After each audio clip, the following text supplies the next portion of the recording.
töktü pencereme.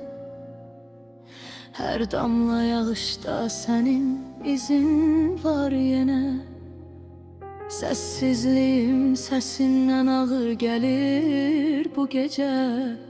Sensizliğin içinde azmışam, bilmirem hara gededim. Bir zamanlar dünyam olan o gözlerin indi hara baxır.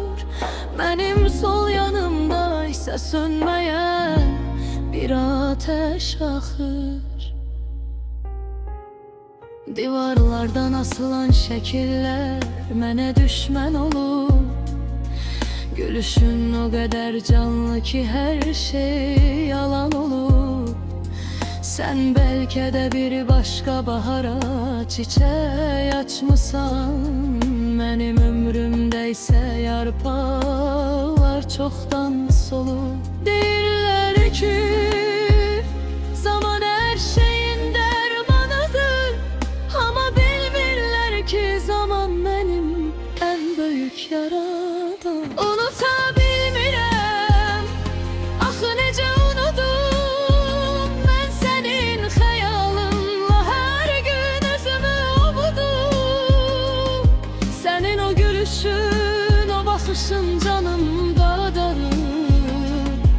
Benim sol yanım sanki o gece sönüp kalıp. Yollarımız ayrılsa da ruhum hele sendedir.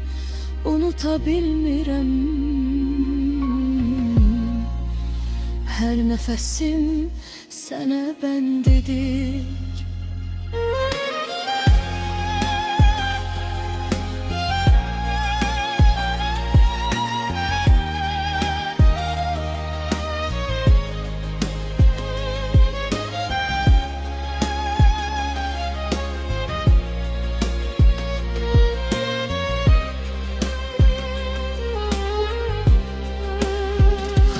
Ayırsam hiç vaxt elini bırakmaram demiştin. Sen benim hem sevincim hem de derdim idin. İndi ya deller toxunur mu o qara saçlarına?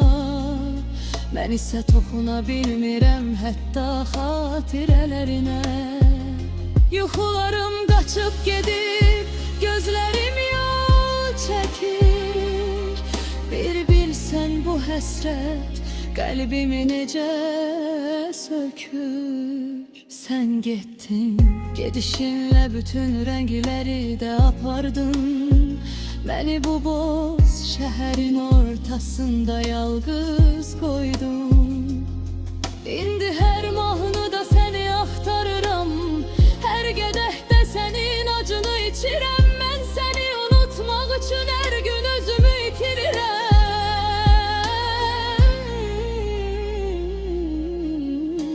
Ama ne etsem de, ne kadar kaçsam da unuta bilmirəm.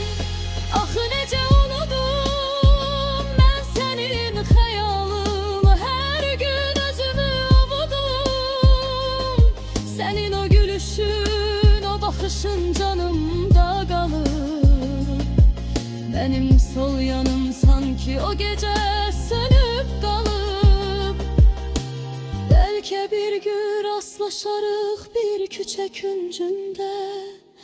Belki tanımarsan beni o yorgun üzümde. Ama benim kalbim sənə hələ də eyni döyünür. İnsan sevdiğini hiç unutar mı? İnsan özünü hiç unutar mı? Sen benim en güzel sefim, en büyük ahımsan. Anada gözerirəm, hele de sevirəm, ve hele de unutar.